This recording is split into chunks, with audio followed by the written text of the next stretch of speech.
Okay, a little cold out here, but we got to do the LeBron and MJ debate again. You know what I'm saying? Off the top of the dome.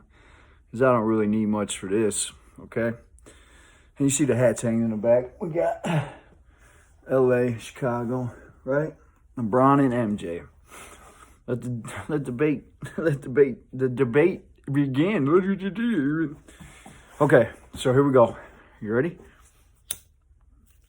Okay. Let's start with MJ. Why not? Okay. Rock, paper, scissors. Okay, MJ. Okay. So we'll start with, let's talk about all his years. Okay, LeBron came into the league 18 years old out of high school. Jordan went and got a gold medal as a kid in college, right? He also was National Player of the Year, got a title in college, and also was the best college player. Could he have played in the league at 18, 19 years old? Absolutely. Absolutely. So take that in consideration. Take into consideration the points he got in college. But the years he played in college, even though they played less games than the NBA, far fewer, less games, but that's miles on Michael's legs. 3 years, I think, 2 or 3 years, right? Then let's take the Olympics. Let's put those miles on Mike's legs. Somebody do the math for me, right? Okay. And let's take when he entered in the league, okay? Let's take the 37.1 points per game, okay? Still the highest average, okay? Highest career average as well. Highest fourth quarter average in the playoffs, 8.9 points. Nobody has averaged more than that in the playoffs. That means he's the most clutch of all time. Let's take his final career-ending scoring number. It's like 28,000, something like that. He's the quickest to that number by a fucking handful of lots of games. He's the quickest to that number than anybody else has gotten to that number in history. He's the best scorer of all time. Defensive Player of the Year, MVP, scoring championships that he's double digits, 10, I think. Okay. So the goal is to put the ball in the basket. So he's the best at that of all time. Also, let's talk about the argument that LeBron can play 1 through 5 and that he is this ultimate passer. Okay. Well, let's give you a little stat that when Michael Jordan started at point guard in the NBA, his coach, Doug Collins, I think, or somebody put him at point guard for X amount of games during the season, and they switched him back. Well, guess what he did at point guard? Something that no point guard in the history of the NBA has ever done before. He averaged like 10 or 12 assists per game. He averaged a certain amount of assists, I don't know the number, for 10 to 12 straight games. No other point guard in history has ever done that. Then they took him from being a point guard. Okay? So what are we talking about? What are we talking about? That Mike can't pass, but yet he's done something that no other point guard has ever done in NBA history. He has a stat that no other point guard in NBA history has the short amount of time that he played at point guard.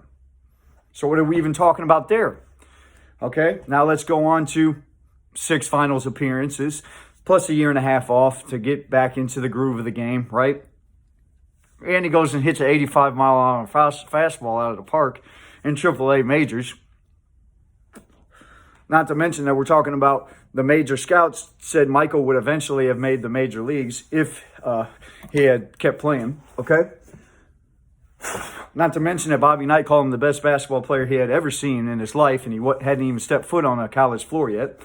On an NBA floor yet.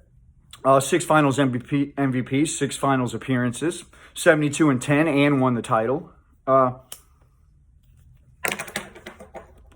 63 of the guard that gets the best defensive team in the NBA in the playoffs. They lost, but so what? LeBron has lost a lot of series. And I got Michael and MJ on my arm because they're number 1 and number 2. Let's talk about the flu game. Let's talk about 2 dunk championships. Okay? The Dominique was right there with them, of course. And if you translate that athleticism to today and the creativity, if Mike would have saw that same creativity, he would be able to do the same exact thing as those players have done. Don't think he couldn't have, okay? You see how quick he is to the spot on the basketball court and how quick he got up. Okay? It wasn't that the NBA was crazy less athletic back then. Mike was just that good, so he looks that good. Trust me, I've seen both eras. Okay? And the average size and the average weight of the player now is only a half an inch to an inch difference and about 10 pounds difference. You say, oh, that's a lot, right? Well, they also could put their hands on you back then. They also played a lot more compact defense. Now we got the European-style offense implemented into today's game from Europeans, where they spread out the offense more. So that would give Mike even more room to drop 50 on you every night, probably about 45, 46. So Mike's not a shooter. Mike's not a shooter, huh? Still holds the NBA Finals record, 6 1/2. He's not a shooter, though. That's just one record. Let's go to his mid-range game, which now they call a mid-range game. Okay, and if you look at statistically, Michael has the most purest jump shot there was. He does. Go look at his highlights and the difficulty of shots Mike makes. You say the further out from the basket is the most difficult shot. Well, try Michael's hanging fadeaways. His elevation in pure jump shot. Mike's the best scorer, best shooter of all time. Steph is the best three-point shooter of all time. Okay? That's the truth. All right? And they have a video online about who was the best shooter of all time, and this kid breaks it down. He puts Steph in there, he puts James Harden, Ray Allen, and I think Mike and maybe somebody else. And he breaks it down. Mike was the best shooter we've ever seen. So if you're the best shooter, then how come you're not averaging the most points? How come your average isn't sky high if you're the best shooter of all time? I'm just saying. You say Mike was just a scorer. Really? Because he hit a lot of mid-range jump shots with hands in his face. Difficulty.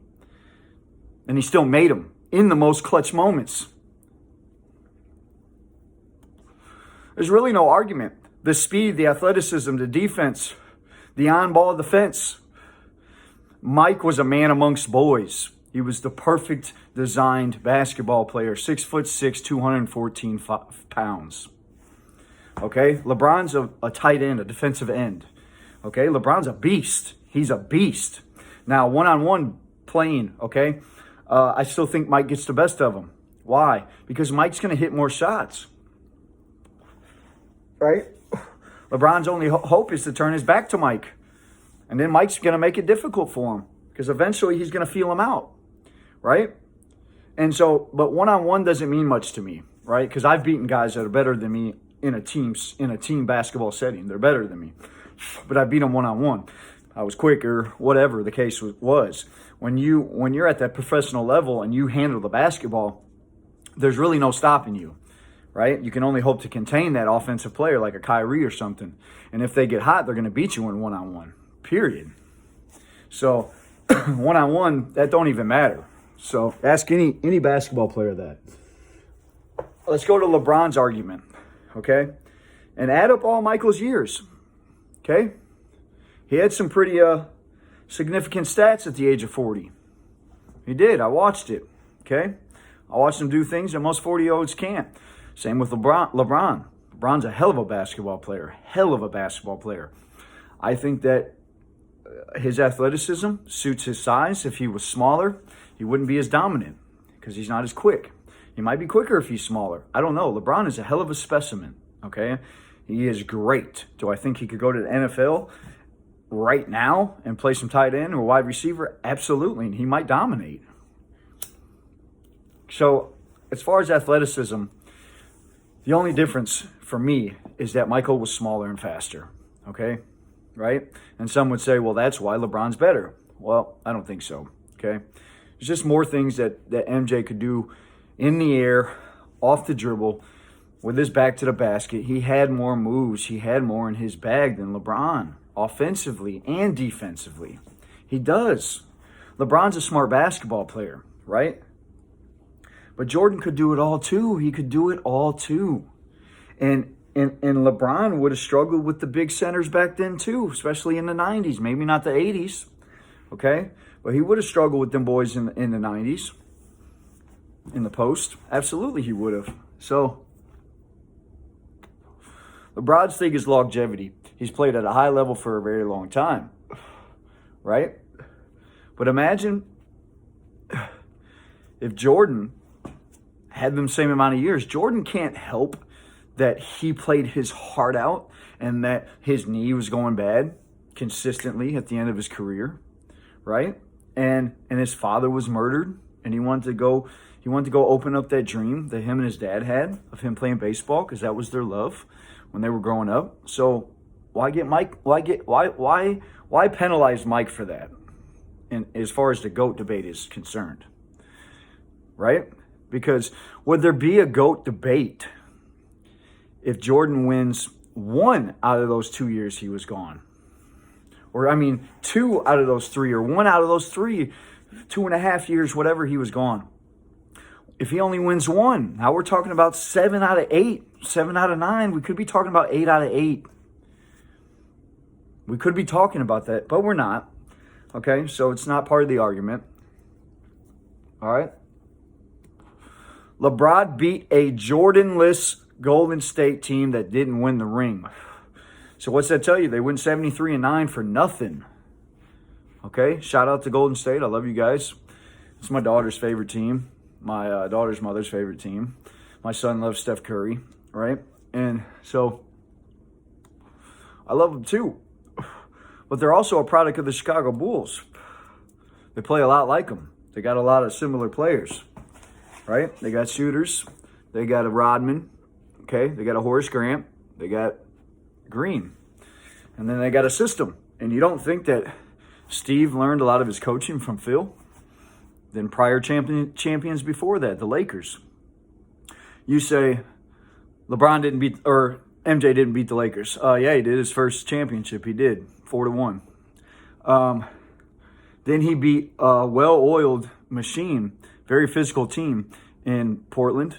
He beat Detroit on the way. He beat tough 60-game-winning, 59-game-winning Cleveland Cavalier teams. He beat New York teams that were very tough and gritty, would punish you. He beat the Pacers. He beat the Hornets. He beat the Heat. He beat everybody. Everybody. Michael Jordan beat. Supersonics. Kemp. Peyton. The shooters they had. Sam Perkins. Shrimp. They had teams back then. He beat Utah.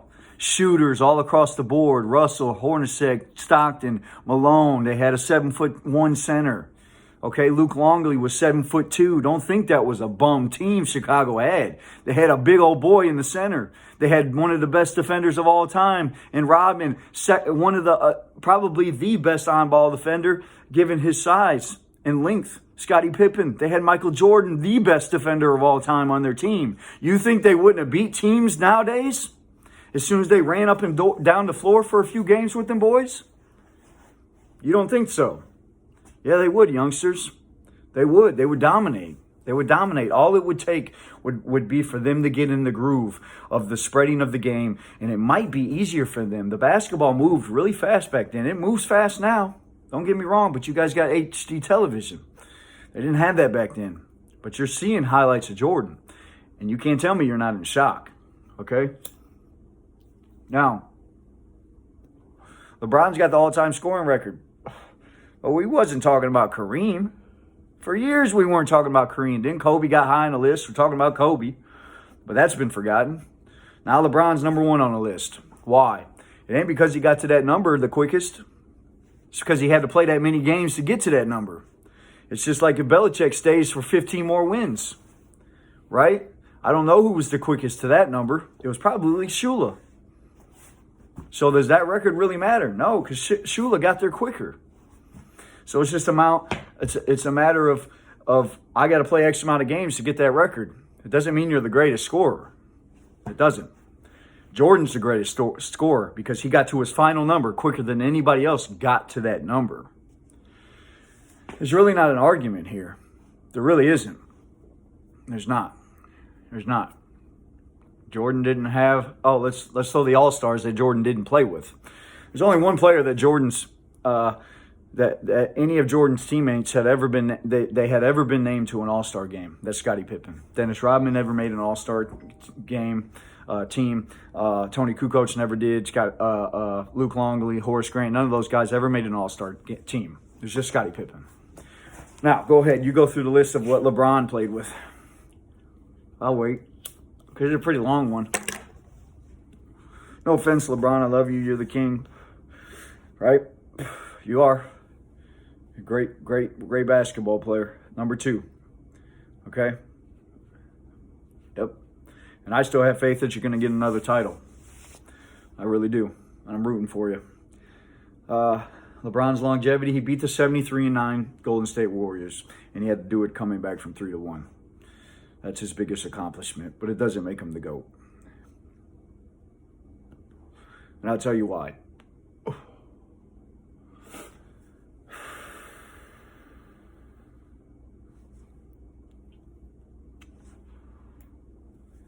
If Kevin Durant was on that team and he beat him, then we could say something. Right? That would be closest to Michael Jordan that the NBA could have found to play against LeBron at that time.